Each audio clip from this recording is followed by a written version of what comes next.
Good evening, everyone. My name is Chris Eddy, and I'm your host for this evening's VLGA and LGIU Global Live Executive Panel, Building the Council Workforce of Tomorrow. It's 6:30 p.m. here in Victoria, Australia. I know it's about 7:30 in the morning in the UK, and we have lots of people joining us from both locations for our session today, and some terrific panelists who have some innovative insights on one of the biggest issues that local government is facing. How do you attract and retain staff in an increasingly competitive environment? Before we begin, I would like to recognise that the VLGA acknowledges the traditional owners of country throughout Victoria and recognises their continuing connection to land, waters and community.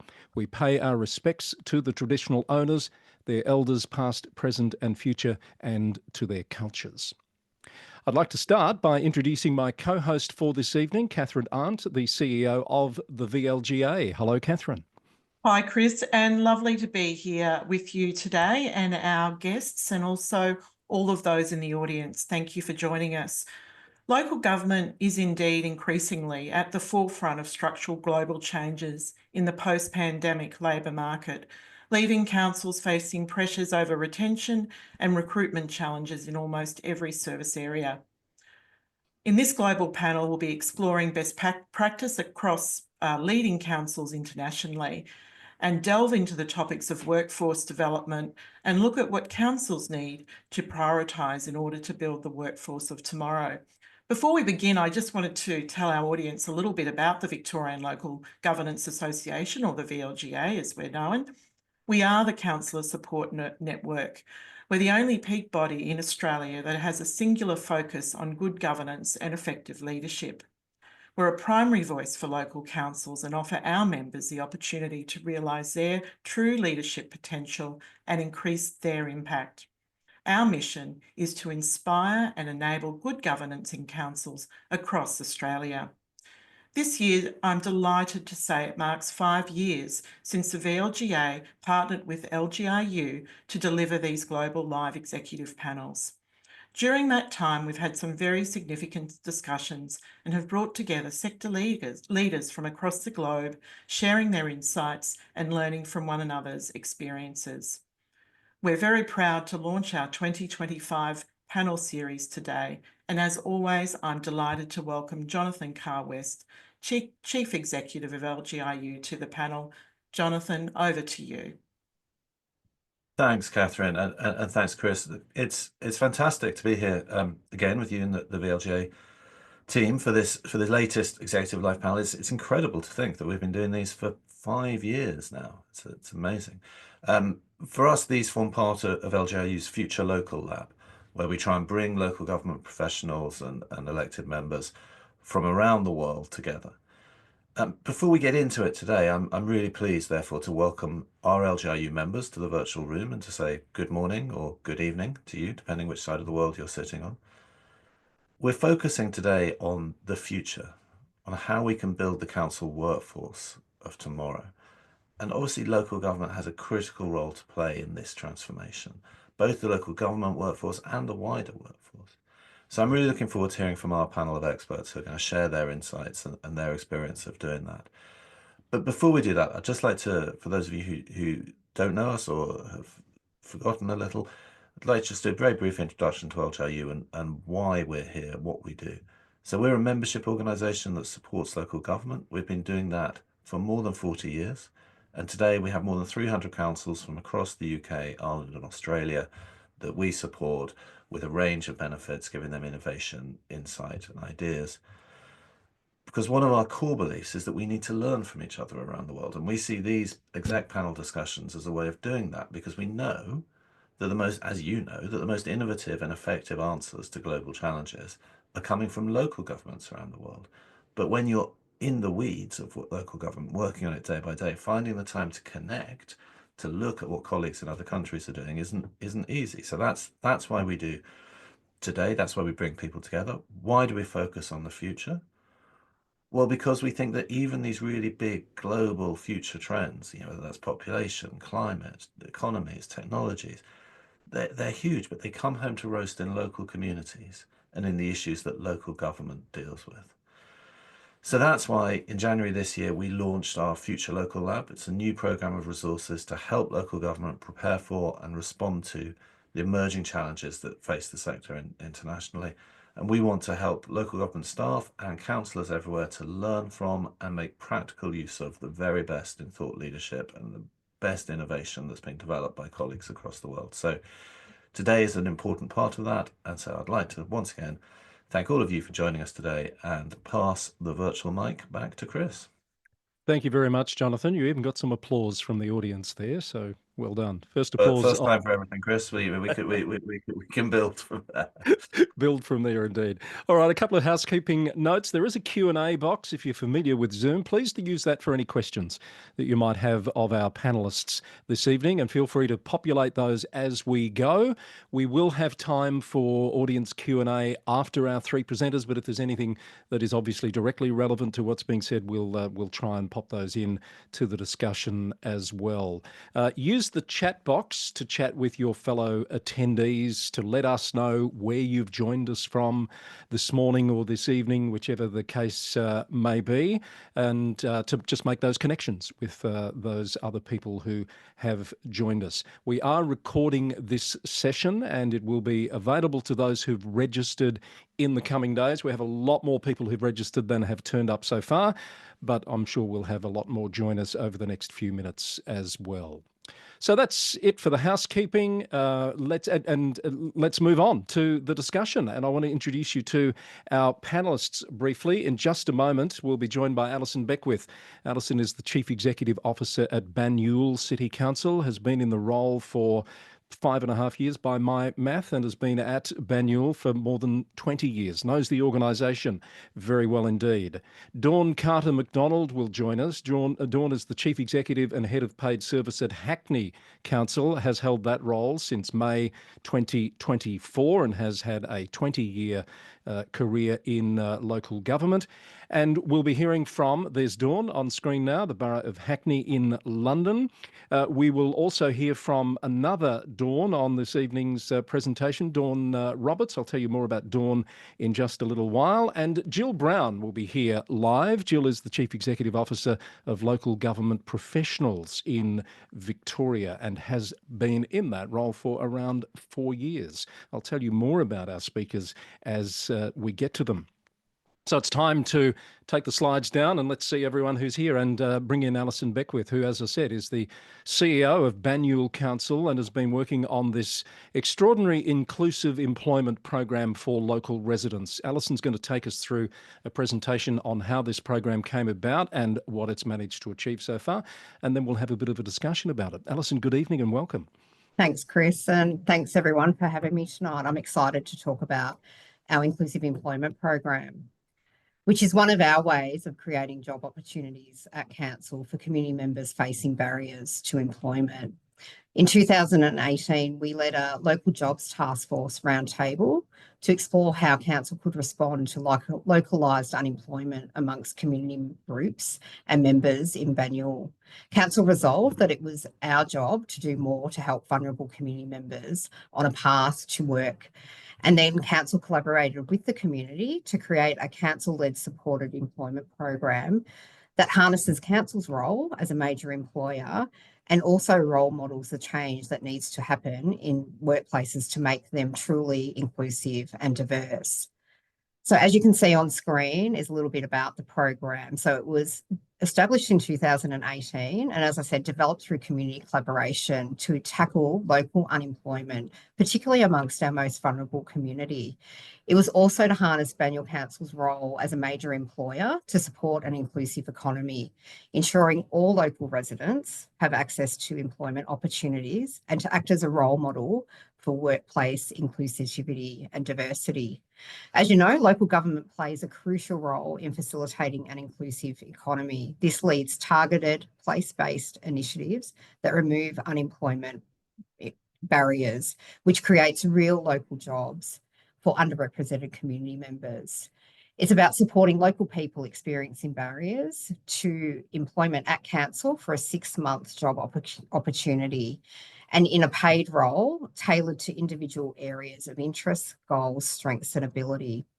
So while gaining local government experience, the participants of the program also have access to tailored coaching and development opportunities that aim to build core skills for future work and networks. So each participant is supported by a dedicated host supervisor.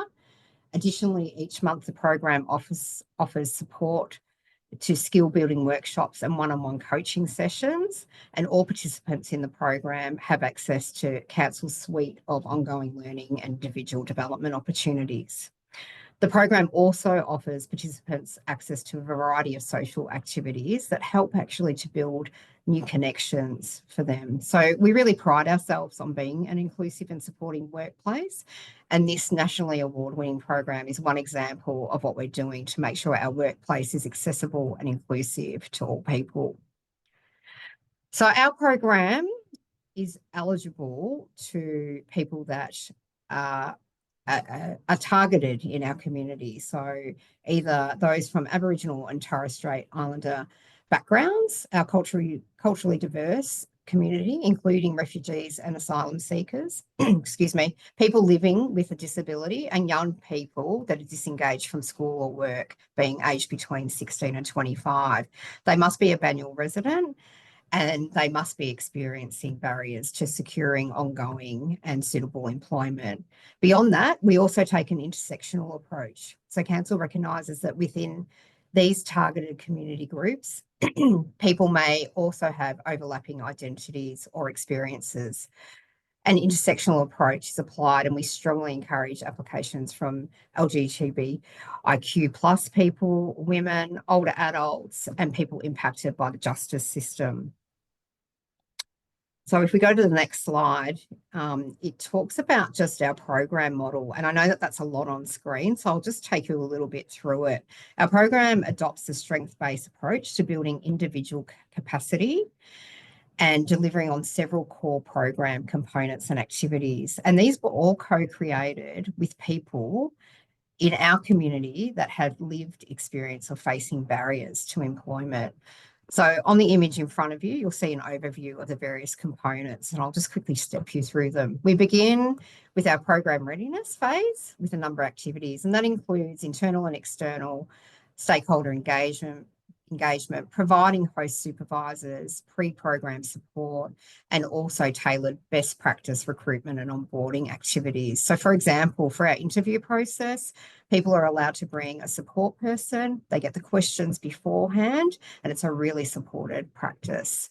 Our program delivery phase is council-wide, and we have people placed across all the directorates at Banyule. Each participant is paired with a host supervisor who is supported to create a supervised tailored work plan, as well as providing day-to-day employment management and development. Looking at our 6 program milestones, each covers a different topic that helps build the participants' core skills for future ongoing work. And throughout the program, participants have access to the Council's social club at no cost to encourage them to have social and workplace practices where they are creating a network and being involved in social activities with their peers. So towards the end of the program, participants have the opportunity to apply for a designated internal transitional job opportunity. And we have 4 of those on offer each year. And they also have an opportunity to go for standard council vacancies and be part of council's casual pool. They're also supported with referrals to local employment and training services that are relevant for the situation, and some one-on-one partner support. So alongside all of that, we also have monitoring and evaluation frameworks, and we do individual goal setting with each employee. So to assist local government, we were lucky enough to partner with the MAV, and we've created a toolkit to enable other councils to implement and run this program. It took us 12 months to fully design the program with input from local people facing barriers to employment, and review every touch point of our recruitment onboarding program and also every milestone in the program. By creating this toolkit, we're open sourcing the outcomes of all the work to the local government sector, saving others significant time and resource to make this sort of program easy to operate, and for other councils to join us in an inclusive employment program happening across Victoria, Australia, and internationally, hopefully. The toolkit includes all the milestone workshops, the presentations, the activities, the coaching tools, everything that you actually need to run the program. And we'd be happy to sit down with any local government to actually tailor our program to suit their needs.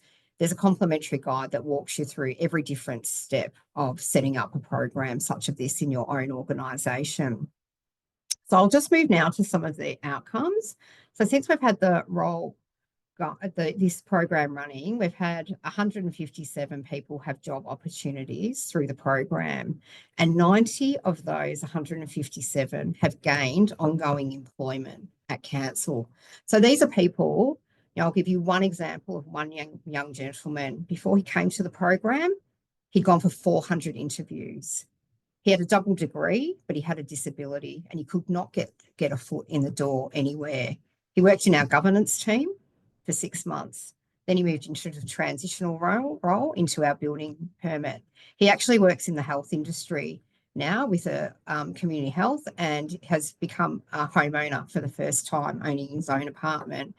Now, he never thought that that would become a reality, and he believes that this program set him up for success.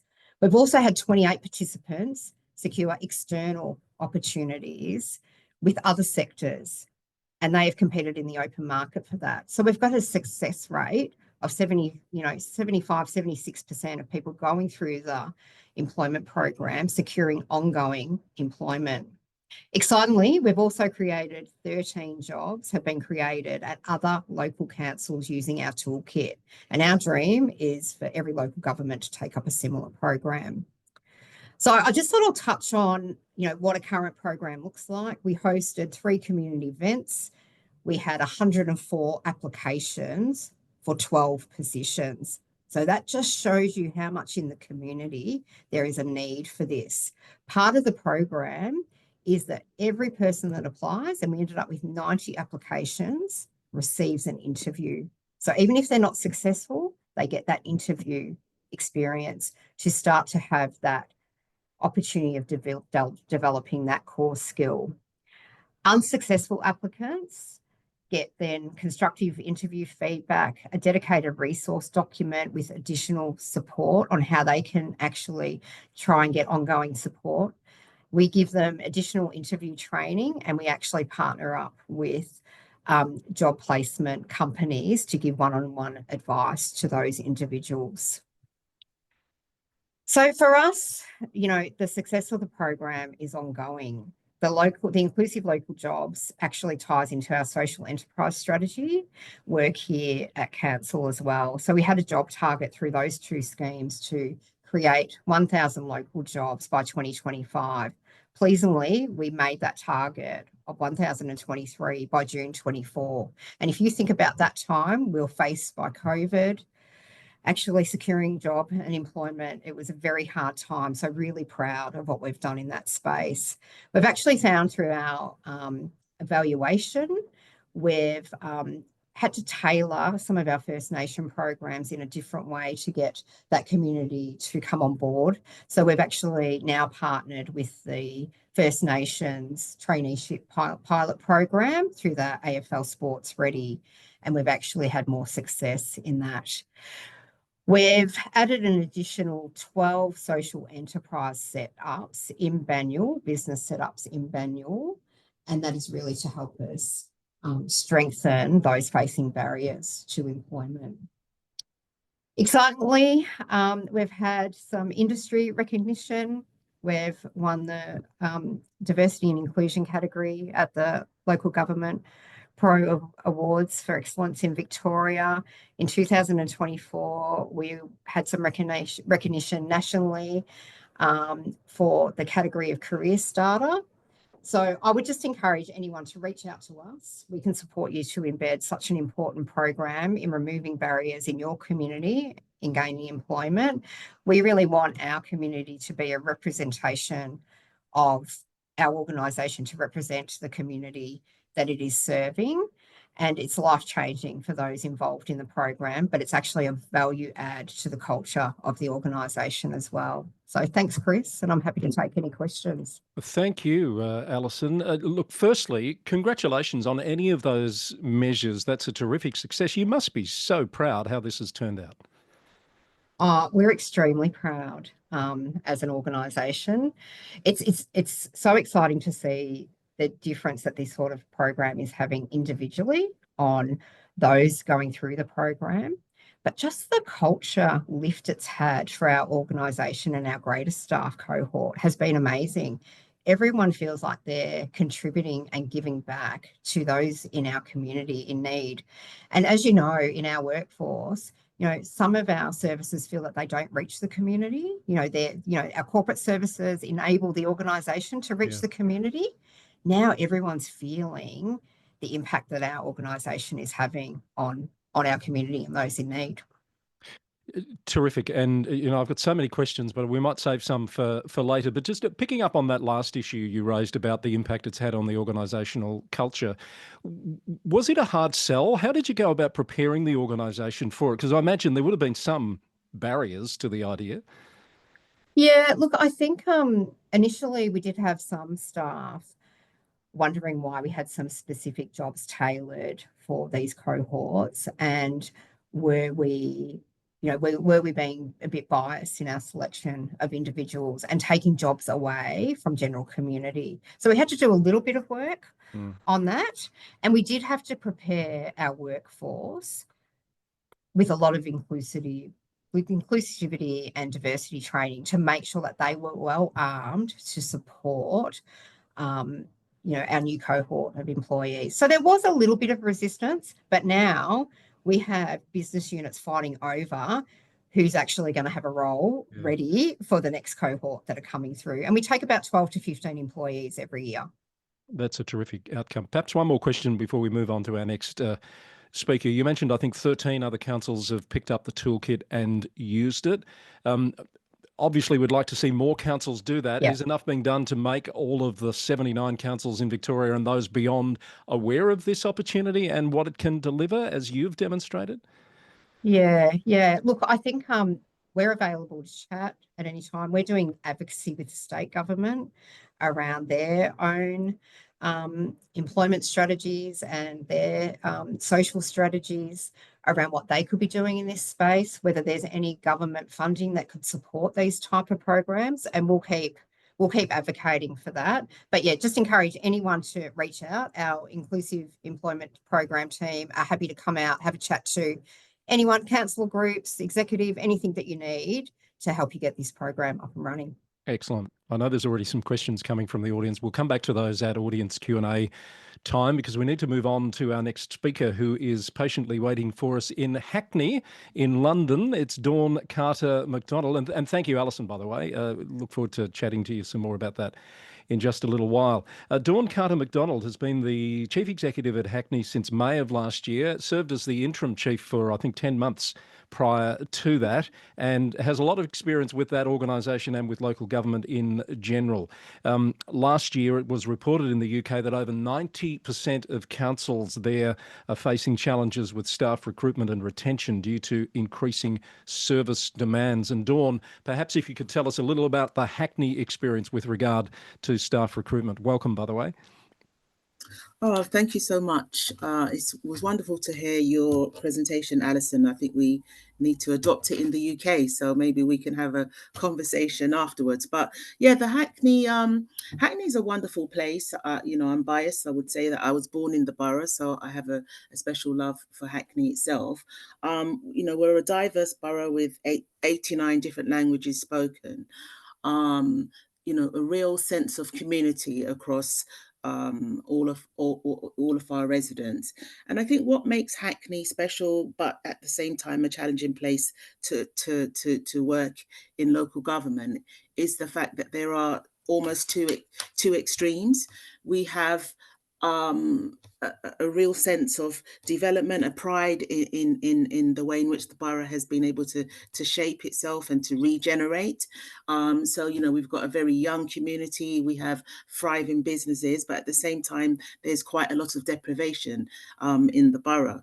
And so the challenge for us as local government, and it's not just within Hackney, is how do you recruit to those roles that will ensure that you have the equity in terms of recruitment, equality, addressing equality issues, but also recruiting a workforce that reflects what your community looks like.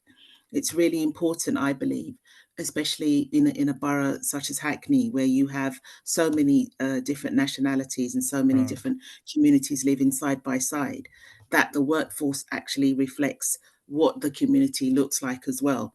So that presents a challenge, because obviously we have those roles which are, you're going to have your highly skilled roles, and you're going to have your roles which are not so skilled.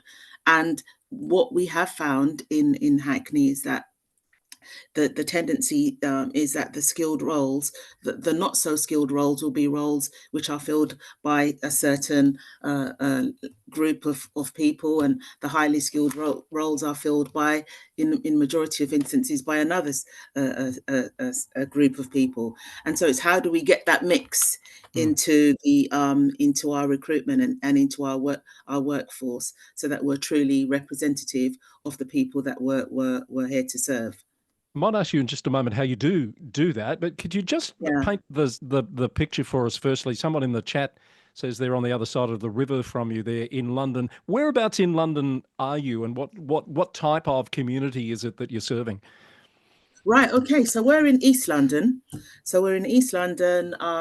We were surrounded by. So it's quite a strange place where we're very close proximity to the City of London. So in fact, there's a lot of partnership with the City of London as a borough itself, although it doesn't call itself a borough. And you know, you can imagine the City of London, the square mile is where all of, you know, millions and billions of pounds are being transacted every day.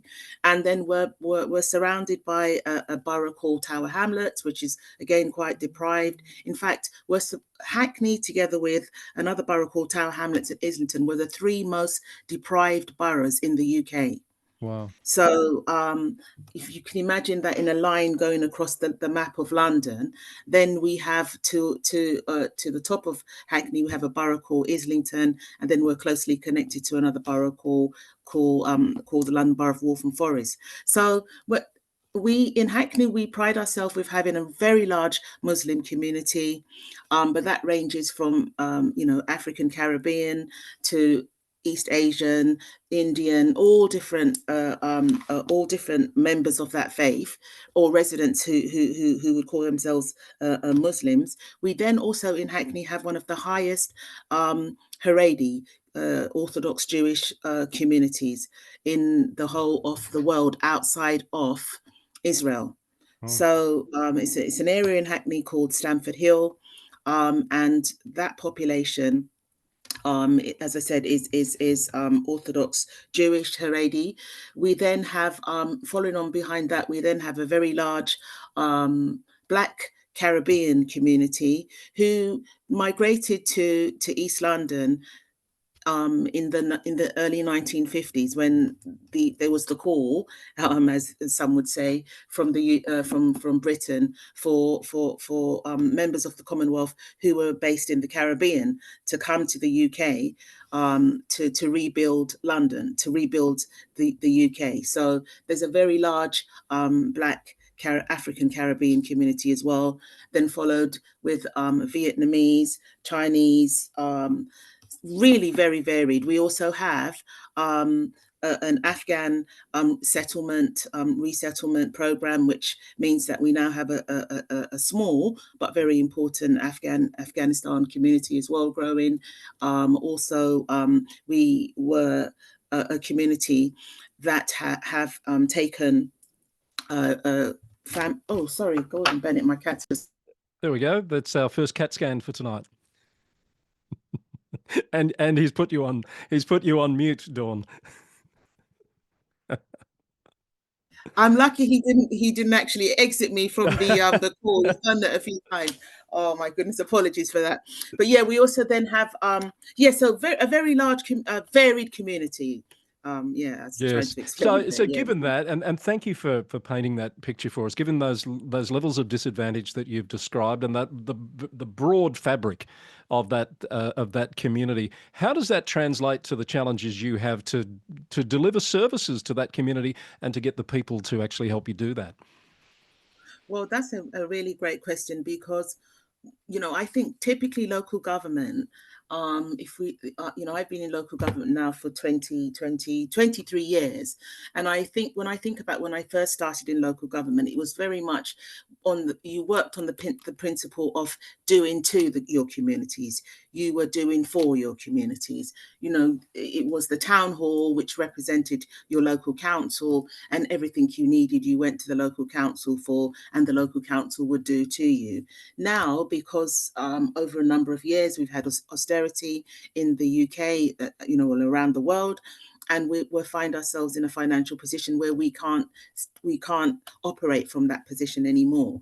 And so that close collaboration with our communities is really key, because working side by side with communities to find out how they want us to be in this space for them is really important.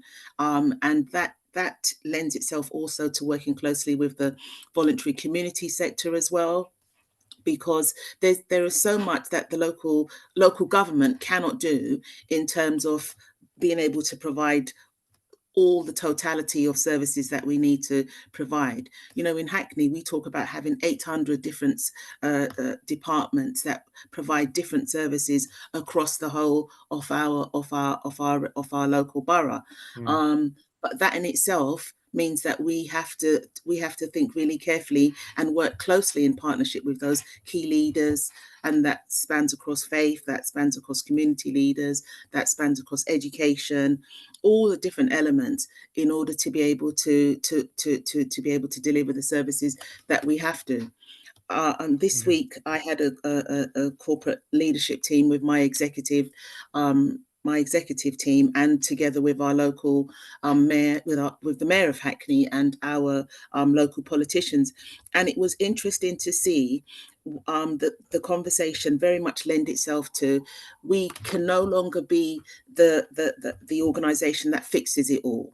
We've got to reshape ourselves. We've got to transform ourselves into an organization that thinks much more widely about enabling, being in the position to enable our communities to do for themselves, but with our support and with our guidance. So in terms of recruiting staff, the people that Yeah. you need in your organisation, where are your particular pain points, and how are you working to address those?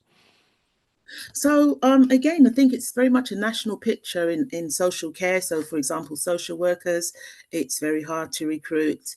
We're finding it very hard to recruit in terms of that area of specialism.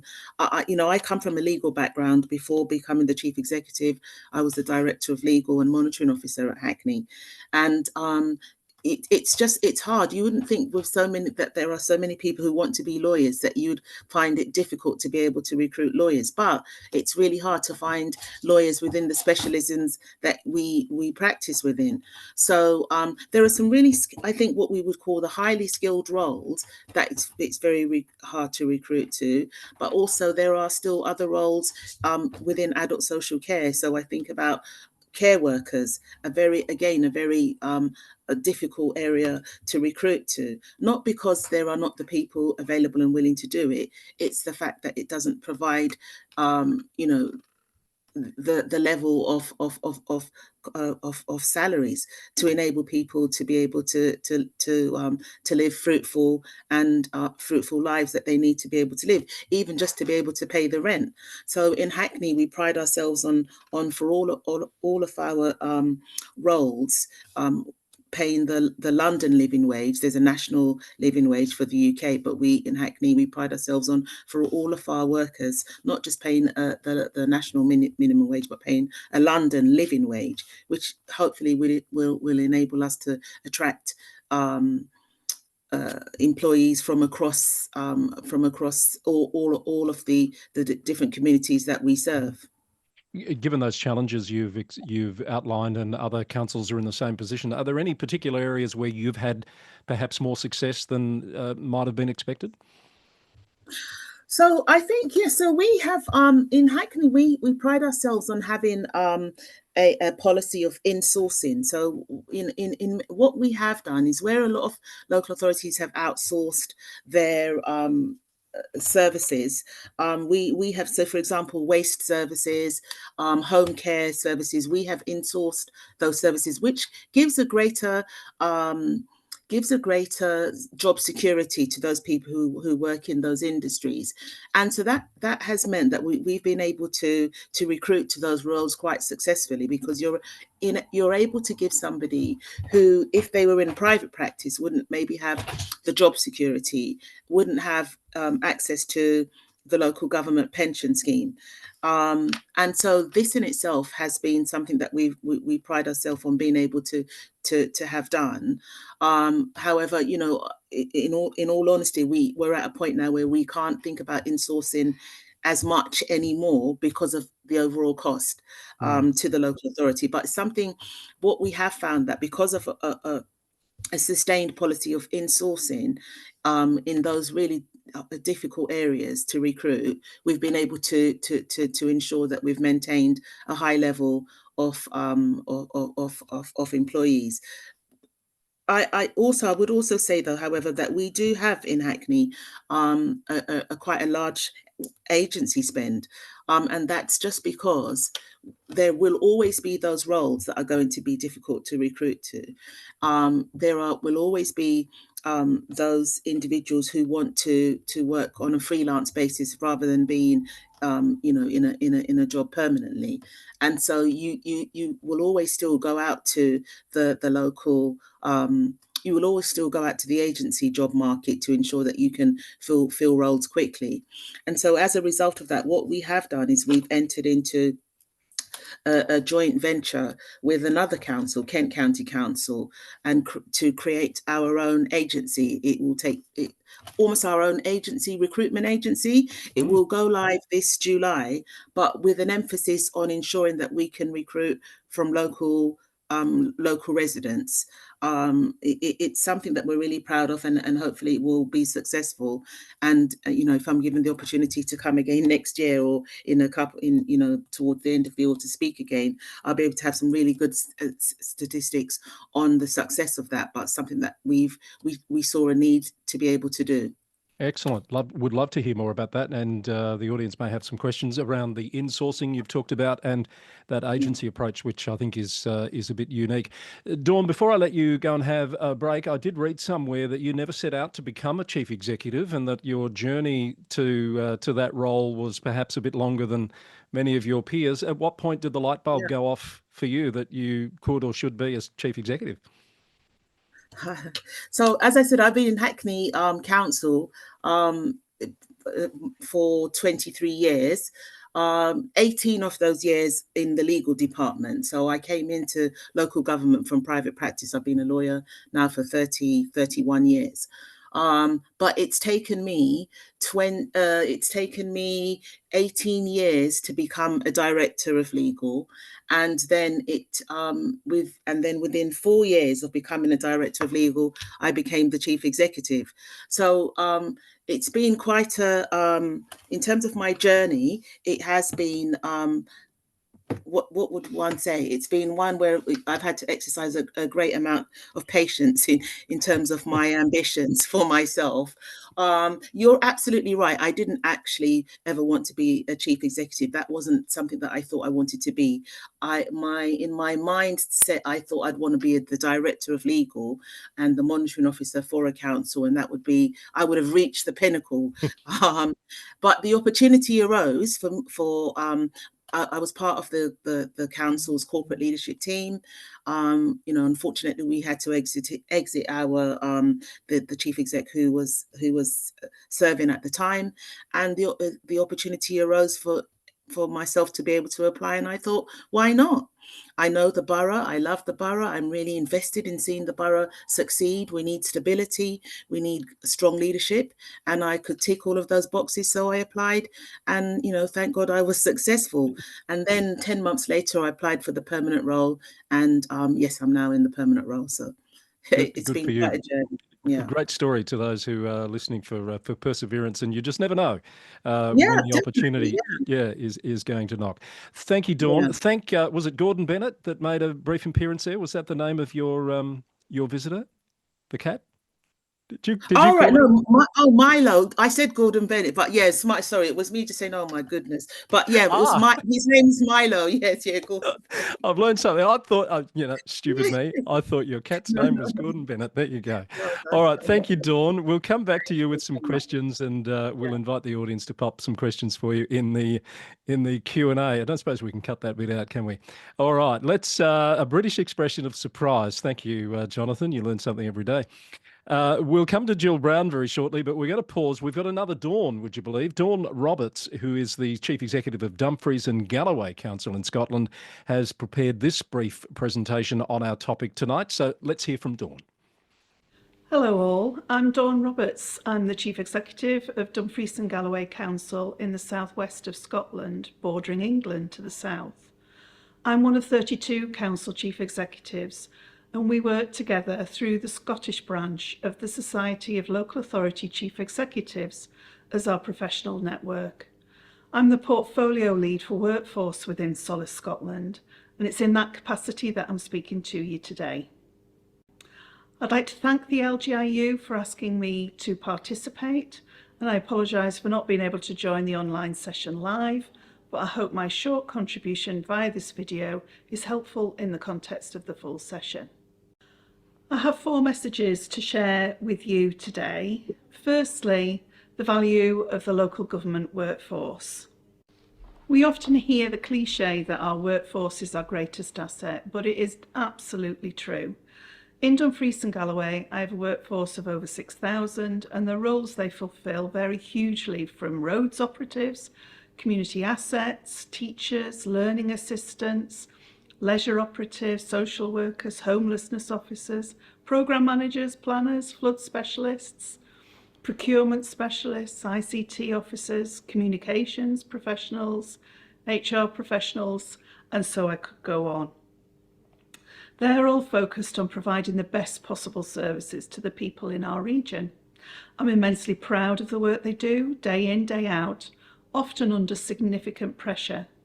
My 31 Chief Executive colleagues across Scotland would say exactly the same.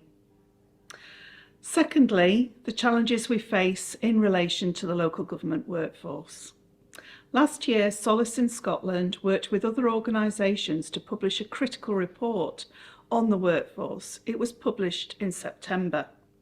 It highlighted the challenges in maintaining and developing workforce capacity caused by a range of factors, including financial pressures, an ageing workforce, increasing demand, recruitment difficulties, and reductions in the working age population in many of our rural and remote areas.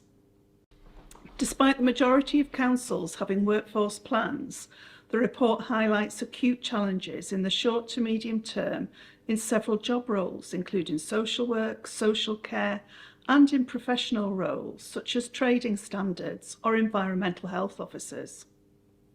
Councils face competition from other sectors, pay differentials with other sectors, a shortage of core skills, and limited opportunities for higher level qualifications, and also sometimes a negative perception of roles and careers in local government.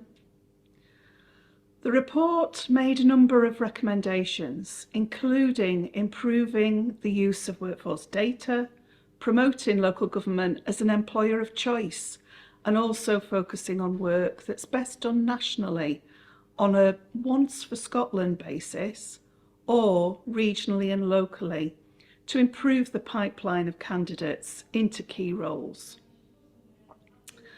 Thirdly, I'd like to outline how we're responding to that challenge in Scotland. The report has been instrumental in enabling Solace to engage with key partners to address the challenges, most notably with the university and college sectors, and also with funding agencies. And this work in 6 months is already starting to bear fruit. Engagement with universities and colleges is leading to the development of new pathways for key roles, new graduate apprenticeship programmes, and opportunities to promote local government as an employer of choice through careers activity.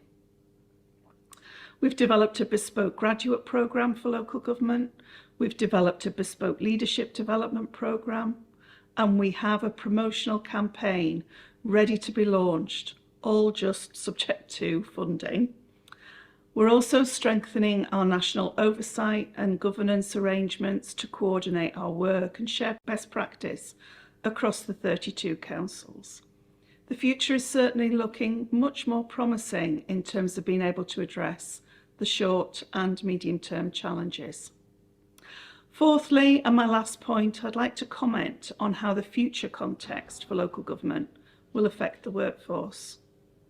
There's no doubt that we need to look also to the longer term. Public sector reform in Scotland may change the role and function of local government.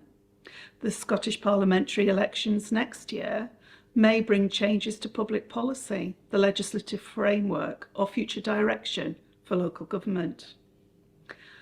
Reducing financial resources and growing demand for services will place the workforce under increasing pressure unless we fundamentally change the way we deliver services.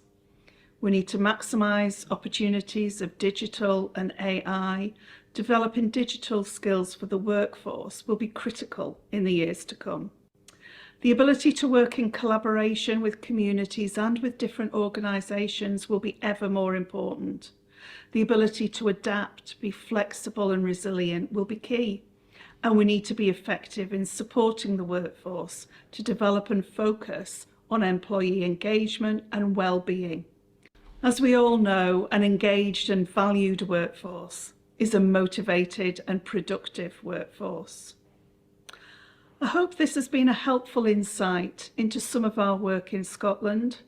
Unfortunately, I won't be able to hear contributions from other nations because I'm sure there will be similarities and a lot we can learn from each other. I hope you enjoy the rest of the session. Thank you. Thank you there to Dawn Roberts, Chief Executive at Dumfries and Galloway Council in Scotland. And Dawn is right, there are similarities. In fact, I was thinking about that university and college angle, and I know our next speaker is going to talk a bit about that as well. Jill Brown is the Chief Executive of LG Pro Victoria. Just before we start, Jill, I'll just remind the audience to pop their questions in the Q&A box, because once we hear from Jill, we'll move into audience Q&A. Good evening, welcome, great to see you. Thank you for having me. Good to have you here in the role there for 4 years, and I know you're doing some research into the future of work in local government, and I was interested to hear, Jill, that local government in Victoria suffers the largest skill shortage in Australia. That's a fact, is it? Yes, so in the Australian Local Government Association report in 2022, Victoria has the highest issues around skilled work. So, and that comes through, it was really interesting listening to Dawn around the issues that they're facing in Scotland, because it's fairly similar here. So when we look at skill shortages, it's a large issue. So I just wanted to focus in, and it was great Dawn raised them as well, just focus in a couple of areas. So one was around, during the pandemic, because we don't have skilled migrant workers, that was the reason we had a shortage. When we look now, the amount of skilled migrants we have coming are higher than pre-pandemic levels, but we're still not seeing that relief in local government. So we've got a bit of a disconnect. The other piece is, if we're looking in Victoria, we've got a really high statutory standard of qualifications that need to have to go into certain roles. With that is also compounded with the issue that universities are leaving and not providing education pathways for environmental health and planning. You've then got another issue if you look at environmental health and go, it's a postgraduate qualification. So you're going to get to 4 years before you're even signed off to be a practitioner.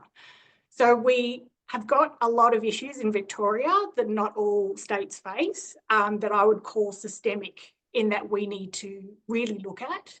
And as peak bodies, as a sector, we need to be advocating and getting these issues fixed, because we need to look at addressing that now. And as we talk about future and what does that look like when we're looking at increased digital literacy, cybersecurity, climate, natural disasters, what is that going to look like in the education space? Jill, tell us about this piece of research that you're doing. How are you going about that? So the LG Pro board is very focused on what the future of work looks like in local government and how we can best support the sector in being ready. I think the term that was used the other day was alert but not alarmed, acknowledging that things are changing really quickly. And I'm sure we're going to get to talk to AI shortly. Yeah. Things are changing really quickly. And in conversations that we hear with our members, having this appetite in councils around zero cybersecurity risk, but really wanting progress and digital and how that looks and how to improve what we're doing, don't marry up together. So we're really looking and taking a step back and going, what are the needs today? How we still need to be able to function as a really cohesive and productive workforce, but we also need to be getting ready for the future. So what does that look like? We've only just started the research. So I'd love to give you more, but it might just be a little teaser for us to come back and share our findings with you around June. What is your gut telling you, though, about barriers to this issue, Jill? Anecdotally, what are people telling you are the problem areas? Problem areas for the future of work. Yeah. It's been interesting in talking with areas around AI. There's this really interesting high uptake in officer roles, and I would see in senior officers. But middle management, we've been seeing a lot of resistance around utilising AI. And I'll just give you a little story around why AI really piqued my interest. I was very, very lucky to be part of a seminar with a council from Canada. And they're trialling this AI tool that basically puts in, and what I'd call in Australia bylaws, but all their building codes, their bylaws, all go into this AI product. And they've purchased it for the whole community. So your community can drag and drop plans, everything, so you can see and get a checklist of whether it's approved or not. And it happens in seconds. And so in the work that they were doing, they were going 90% of time was saved in looking at these applications. And the staff were saying, because a lot of resistance and change management they were doing was around staff being resistant. But then when they went through the process, they enjoy doing good work, not busy work. So I think there is a lot of opportunity in the digital space, but we really need to be getting on the front foot. What does that look like? Not being scared that it's replacing people. It's a tool. It's part of the toolkit in what we do. I guess that not being scared bit is something that there's going to need to be a bit of work done to prepare people for it. Let me just read you a stat I read today. This is actually out of the UK from a council called Cheshire East Council. I don't know if that's near any of our speakers today. They've done an internal report that says AI could save them up to £60 million over 5 years by using artificial intelligence in areas such as customer service, adult social care and children's services. Those sorts of staggering numbers are starting to come out now, Jill, and obviously people are going to get concerned that the technology is coming for their jobs. How are we going to deal with that issue? I think that's really interesting in that, as the forum I was in the other day, as leaders, we really need to step forward and ensure that people aren't seeing themselves as replaced. We need to be having the conversations. We shouldn't be shying away from them and going, we're not replacing people. We can't replace that analytical, like when it comes to actually looking at the final product. We'll always have quirks. It'll always have bias built into it. That's just how, when it's searching all the data. I think there's things we can do. So in Victoria, we're partnering with 10 other councils and we're doing some pilot projects in AI. And so it can be as simple as just starting with, there was one council looking at transcribing their minutes. So they're going from this person that was spending a lot of time, highly stressed, trying to do minutes. And now they're doing them in a shorter amount of time. They're able to get their hands on the tools, use it, and see what the outcome is. So I think the more we step into the space, the more we support people, and that it's okay to be worried about change, but it's also okay to explore and see what it's going to look like. There's always going to be a need for some human intervention or Yes. moderation of the way the tools are used, isn't there? Absolutely. Yeah. Absolutely. Dawn Roberts mentioned the work they were doing with universities and colleges. You see a role for universities as well in this space? I don't think we'll ever get away too far from universities having a really big role in our sector. What I do think we need to do, and Public Skills Australia has been working on this as well, is looking at completion rates. So whether it's vet or university, lots of people want to be able to do elements of a qualification to be able to do their job, but during the expense, the time of doing a full qualification is an issue. So what does that look like? And I think Dawn mentioning around those programs and things that they're doing in the UK is what I would call micro-credentialing, and go, is that something we need to be looking at as a sector? Do we need to have full qualifications to have someone in a role? So I'd love to see what comes out of Scotland. I think it'd be great advice for what we're doing here and the reviews that are happening. Are you planning to try and learn what's happening in other states, given that Victoria's got that worse record from an Australian sense? Absolutely. I think, and wearing my other hat, so I look after national advocacy for all the LG pros in Australia. And I think when I was talking about the migrant and skill shortage, we've got that lost narrative on a national level of what's impacting workforce. So for the first time, the Local Government Ministers Forum has workforce attraction and retention as one of their key priorities for 2025. So I think it's starting to show from a national-led perspective, then we should be definitely looking at state and how we address this together and share ideas. Is there a role perhaps for LG Pro and the other states to pick up on something like Alison Beckwith was outlining today, those inclusive employment programs, to see them applied more broadly in the sector? Absolutely. I think there's a great opportunity for information sharing. I've got all Alison's details down. I didn't realise how far they'd progressed with the project. I think I spoke to Alison at the beginning. So there's definitely an opportunity for us to share learnings and make sure.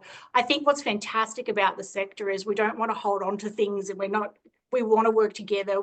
There's so much work to do. How can we get there and how can we do it together? And I think partnering across states, I think partnering across countries would be a great opportunity. When do you expect your study to be completed and to have some findings to share, Jill?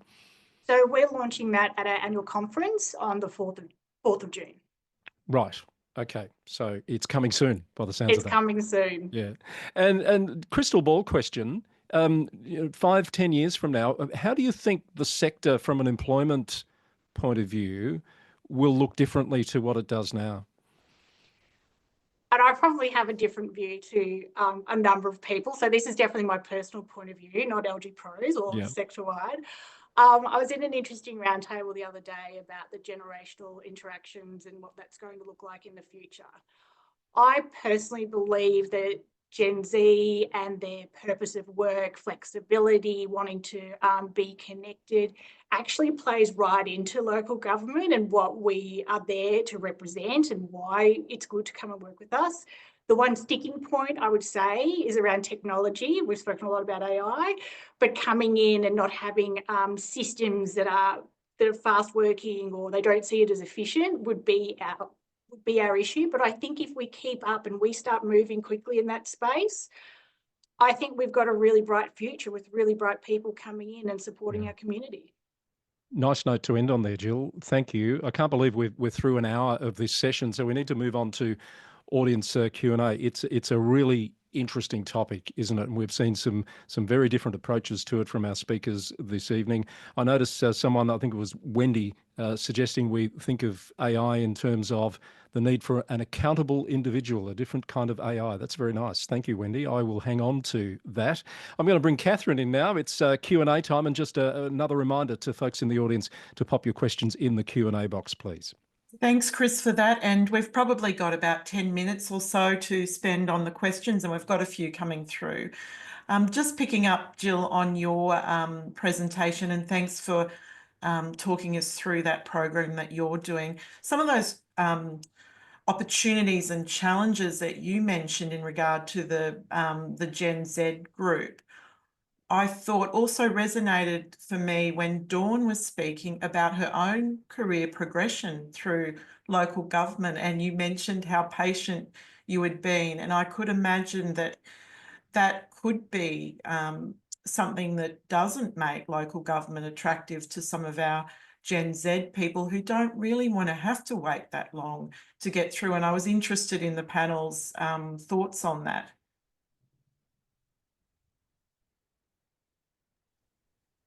Who'd like to make a comment? Alison, you've come off mute. That to me is raising your hand. Yep, no worries. Yeah, it's a very interesting question. And I think that we've got to be a bit more agile and dynamic in how we're attracting and then retaining people. And I think it's all about us having a bit of brand and marketing around who we are as an employer, what the range of services are, that there's so many opportunities to move into different roles. Like, I think we're quite unique as a sector that you can get your foot in the door. And if you take opportunities, put your hand up for different things, you can end up in a different pathway. One of the things that we're looking at in the northern region is actually getting our 7 councils to work together on a secondment program, emerging leaders, talent program, just to keep people in the sector and where they might get more opportunities if we work across a bit more of a wider network. So I think it's about how we market ourselves, what we provide, but then also how we ensure that we're providing different opportunities to keep people challenged and exposed to new ideas and new challenges for their own career path. Yeah, look, that's a good point, Alison. I mean, we're talking about businesses or that deliver services to the community in over 100 services. So certainly the opportunities there for people to not stay on that same career path necessarily in the same line of business, so to speak, but be able to cross over some of those multiple service delivery platforms would be certainly an opportunity. Chris, I wonder if that comment about AI and accountable individual, and again, thinking about Jill's example of the minute taking and your comment in response to that, you know, we do though need to have the human involvement at some point. Of course, that's not suggesting that we would not be transcribing minutes word for word, but perhaps just having someone paraphrase the AI would be worthwhile. Well, and making sure it's accurate, because it is not infallible.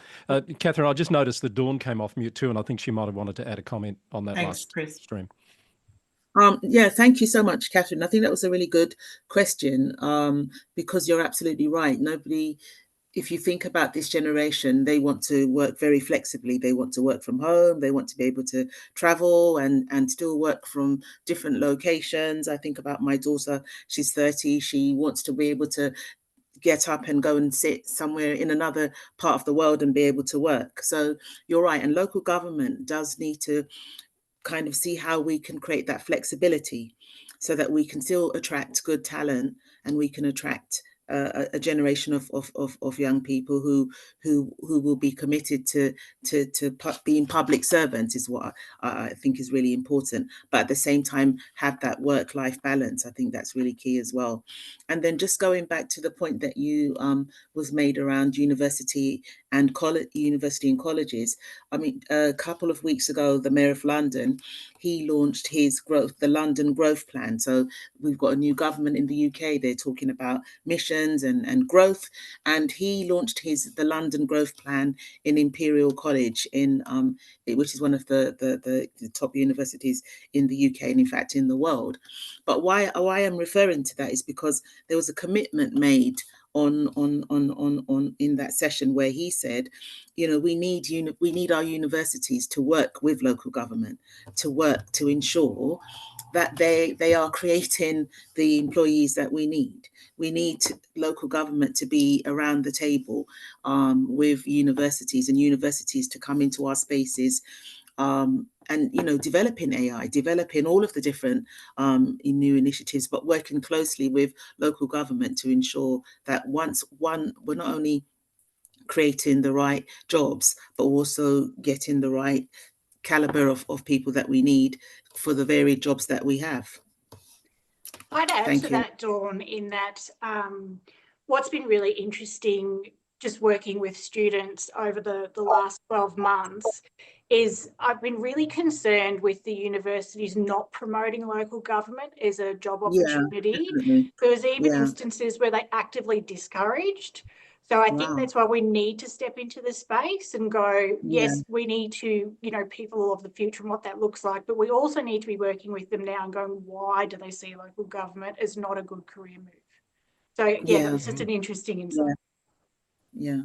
And look, I think there's some similarities in the issues that we're talking about here with even the elected representative arm. And I know we're not here to talk about that tonight, but in Victoria, recently legislative reforms were introduced, which required, built on not only do candidates standing in local government elections are required to undergo a mandatory sort of online training process, but councillors and themselves, once elected, are required to go through mandatory induction and ongoing professional development. So I think there's some lessons there too at that elected representative arm, and certainly from the VLGA's perspective, we work in partnership with councils to deliver community leadership programs to residents and in particular people from diverse backgrounds in the communities to build up their understanding of local government, how it operates in their community, and also build them up to be potentially the next elected representative in their community.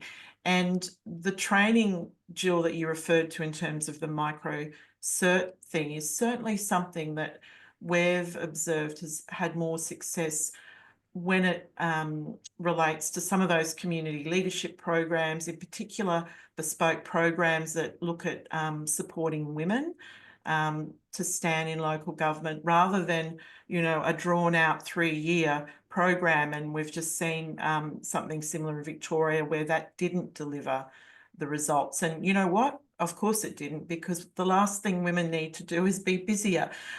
So we have to look at different ways to do these things. Dawn, just back to you. There's a question from Wendy in the chat where she's interested in hearing more from you about how you're balancing the workforce makeup in the different roles that you mentioned. Okay, thank you. Thank you for the question. So I would like to say that when I started in local government, you never really saw, and I think the question around race is a really important one in the UK, and it's one that I think local government really does need to deal with, and one which local government needs to address in many ways. And I have spoken about it before. So from my own personal experience, it's certainly not for many people at what they would feel is a level playing field. If we're just thinking about race and we're thinking about race equity and we're thinking about how we can ensure that we have all layers within local government in many ways reflecting our communities, and that's not just and it's not only then just about race, it's also about the wider equalities as well. So coming back to the question, I think for us in Hackney, we very much, well, for me, my vision very much is that it starts with me at the top, and the leadership team that I then create and I bring in to lead the organisation, and then that should ripple and should kind of flow through the whole organisation. It's not been easy, and it's not easy to do, because you've got to have you've always got to have the right person in the right job, which is more than than just having a face that fits. So the challenge very much is how we create those opportunities across the whole piece for everyone to be able to feel that if I'm in local government, the barrier is not there for me. I can apply for that role. So I can be the next director of children's social care, regardless of whether I'm a woman, regardless of whether I'm or I'm a person of Black and global majority, or whatever it is. In term, when we think about equalities, we've got to be able to instill within our workforces the confidence to be able to apply for the roles that are there. But that takes giving those individuals the opportunity to work shadow, to do things in addition to their own roles, which will enable them to be able to apply for roles and to be successful. I think one of the things that we do in local government is we're very siloed. We work very siloed. We pigeonhole people into roles, which then doesn't allow them to be able to stretch out and to move to the next or to take up the opportunities that present themselves. So in Hackney, what we're doing is just in International Women's Day, we launched a program which is to provide 100 places for a program on coaching for women within the organisation to help them to apply for senior roles in the organisation. That's a series of coaching, mentoring, and a number of workshops that will be put together over 12 months, and the successful candidates will be able to work together with mentors and coaches to be able to aspire to the dreams that they have. At the same time, also, we're working very closely with our HR and OD to look at what are the training opportunities. And I love the idea about secondment that was spoken about, being able to allow colleagues to go to other local authorities where there are acting up opportunities. There's so much more that we need to be able to do and can be done, but it takes a lot of collaboration within our organisations, very firm policies that we implement, and we don't just have them, in a cupboard and dust them off only when we're going to have an assessment, but we actually proactively work to being an employer who where equality is key. Thank you, Dawn, for that. Just on that point of collaboration, there's a question in the chat that just has come through. Liz is interested in how negative media statements about local government from other levels of government can affect perception of working in the sector. Throw that one to the panel for comment.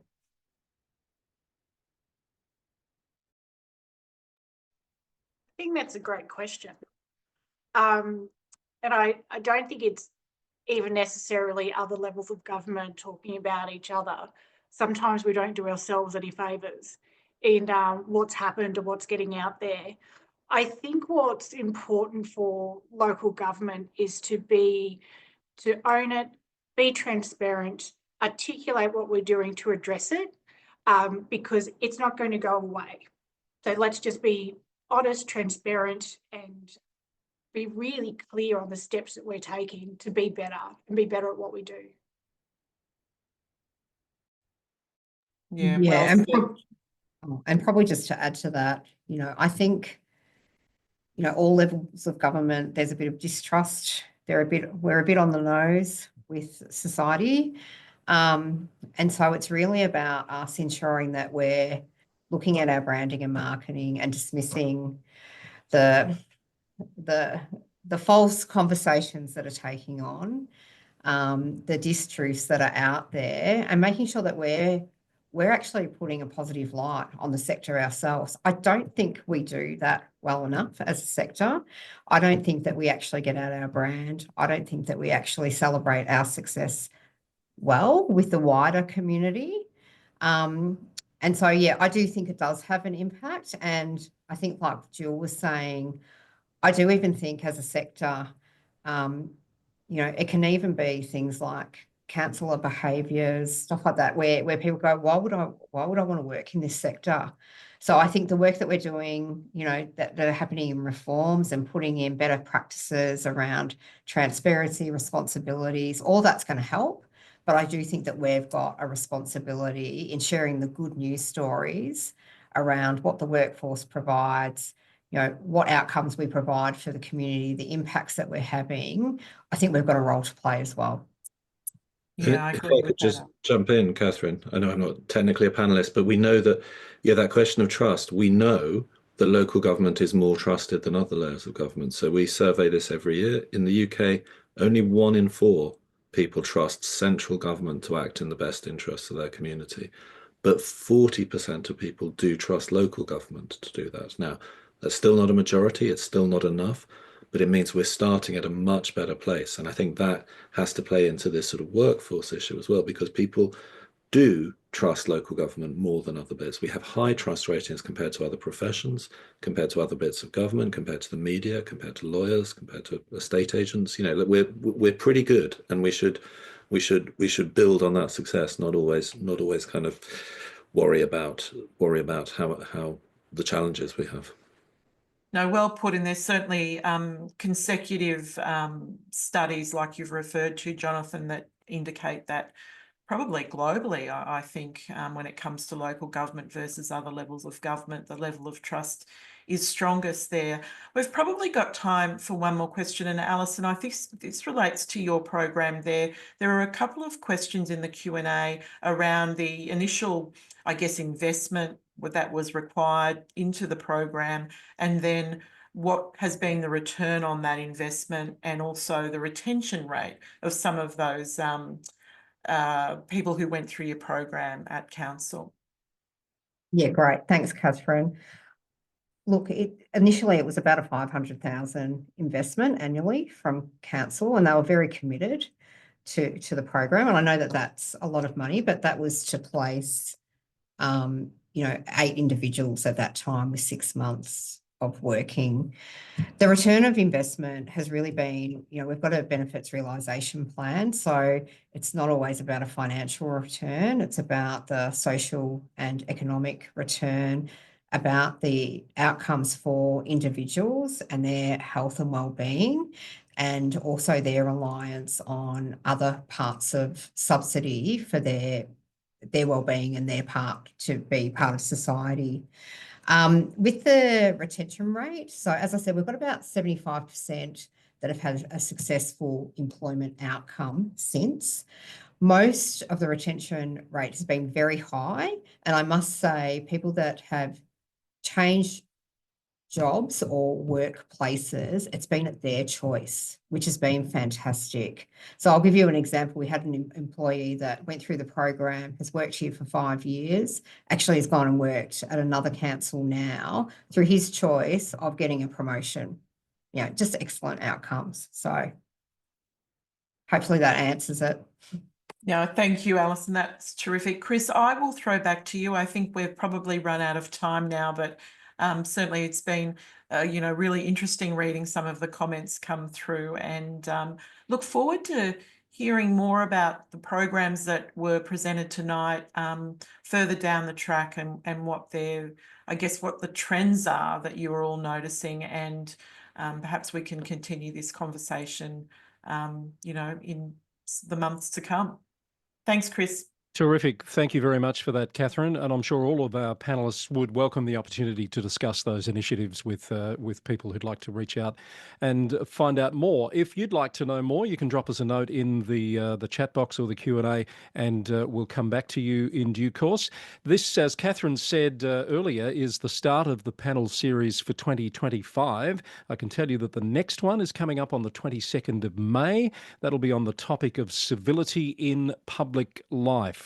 Also, registrations are open for the VLGA's signature annual Councillor Leadership Forum, Fast Track. That's going to be held in Melbourne on Friday, the 2nd of May, Leading with Integrity. Terrific lineup of speakers, including the Lord Mayor of Melbourne, Nick Rees, Victoria's Ombudsman, Marlo Baragwanath, and the CEO of the Independent Broad-Based Anti-Corruption Commission, Alison Byrne, will be part of that event as well.